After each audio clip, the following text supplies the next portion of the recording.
So I have video proof that what happens in Vegas doesn't stay in Vegas. So join me as we go into the NAB show in Las Vegas, Nevada, 2015.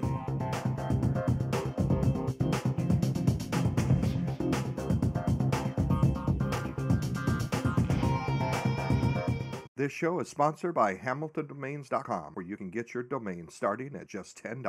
All right, Andy Broadway here with Tech Biz Geeks. We're at Showstoppers, and I happened to find Cali Lewis walking around here from GeekBeat TV, but you got some announcements, so let's talk about those a little bit. Absolutely. So, yeah, the whole crew is here. We just recently transitioned from GeekBeat to Geeks Life, and so we have a new rebranding, new show, a new direction, if you will. So we're really focused on lifestyle content now. So more about what are your passions? So geek to me, and I spent a lot of time thinking about this. What does being a geek mean? It means being passionate about something. So you can be a music geek, you can be a tech geek, you can be an art geek, you can be whatever kind of geek you want. And so we want to embrace all of that. So we're not just technology now, we are lifestyle channel. So we are focusing on our passions. So for me, that's music, that's technology, that's the outdoors, and I want to share that with the audience and allow the audience to share their passions with us. And so we actually have a whole slew of hosts now with new shows. So like David Foster here is one of our hosts, and he has his own show. So you're going to be able to get a variety of different takes. For example, if we may cover the same gadget on each of our shows, but you might get a different take from each of the hosts.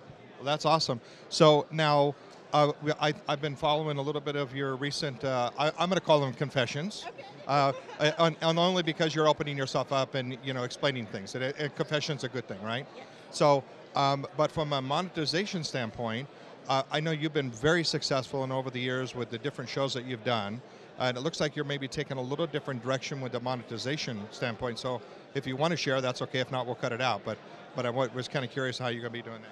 Absolutely. So the direction that we want to take is more open with the audience. We want to share the behind the scenes of what's going on with us, and allow the community to really participate in that.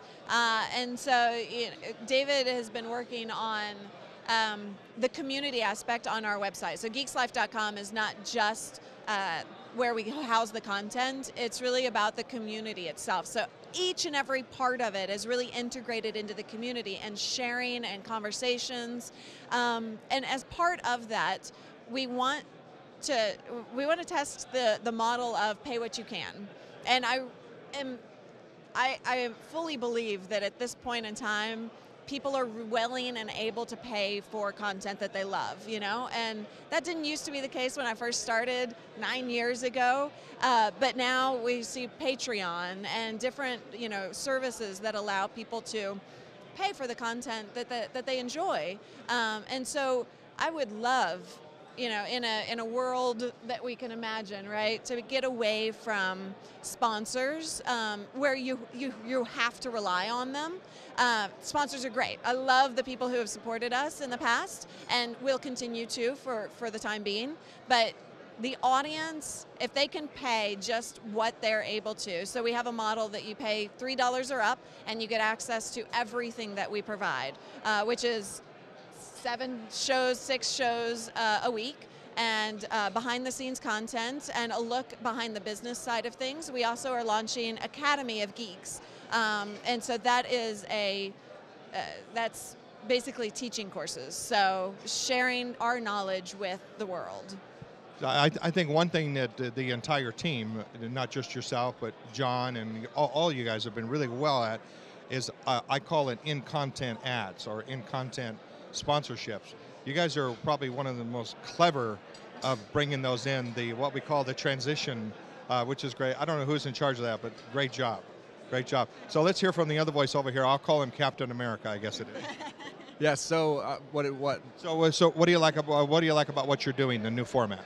Well, I just like that I actually, like when we were covering just strictly tech news, we sat down one day and we were going over the run sheet and we just really weren't excited about any of the stories. And so we felt like it's kind of like you're falsely getting excited about things that really don't matter to your own life. And so we took a really hard look at that, and we were like, this just really isn't, we don't want this to become to where it's not fun anymore. We don't want to get up and do this. We don't want to, you know, just spit content out because everybody else is. And so that's why we tried to, you know, we talked about making the transition to more of a lifestyle type thing, because I'm big into music, I'm in art and stuff like that. So I would like to talk about that stuff, and there's people out there that are into that as well. So, you know, we just want to focus more on people's passion, wine, coffee, you know, whatever that happens to be. And so the direction has got us, like, we're just all fired up about what we're doing again, and we're excited, and that's a good thing, because it's showing with the community members, because now they're getting excited and they're sharing a lot of their passions. I mean, we had a chat the other night in the chat room for, it was a couple hours, right, on wine. Everybody was talking about the different wines that they drink, and so, you know, geeking out is not just about technology anymore. It's about all kinds of things. Like she said, it's this passion. So yeah, the audience is super thrilled with the new direction and the ability to just see what is out there that can affect their lives and improve their lives. And that's what we're here for, to help share those things. Well, then one thing that I wanted to touch on when you were talking about, you know, the monetization, you know, there's all of these different people are coming out with courses now to teach you how to do all of these different things. But they start anywhere from $37, $67, $197 a month. And you might have somebody that doesn't have the money to do that, but they would be a phenomenal photographer. And I just feel like to cut them out of the loop, you know, just really isn't fair these days. And what we're finding out is a lot of the people that have the money to pay $100 a month, I mean, we're already getting pledges for that. And you got the people that are coming in at $3, and we're treating them exactly the same, you know, because they know that they're able to help more than the other person. So they're not getting cut out of that content where they could take the course and get better at photography and stuff just as much as somebody else. So I'm excited about that model, and it's been, the feedback's been great so far. So. Well, that's great. So in closing, let's give a website, obviously, where we can find you at. Absolutely, geekslife.com, at Academy of Geeks on Twitter, and he's at Impartial Geek. I'm at Luria Petrucci. I started calling myself by my real name, so that's been a change as well. So you got two things going on, two changes that are happening. People are going to call you. What was it again? Luria Petrucci. Yes. All right, well, great. Thank you very much. Thank you for watching TechBiz Geeks. You can follow us on Twitter at twitter.com/TechBizGeeks. You can watch and subscribe to our YouTube channel at youtube.com/TechBizGeeks. You can like us on Facebook at facebook.com/TechBizGeeks. You can also subscribe to our RSS feed at techbizgeeks.com. Thank you for watching.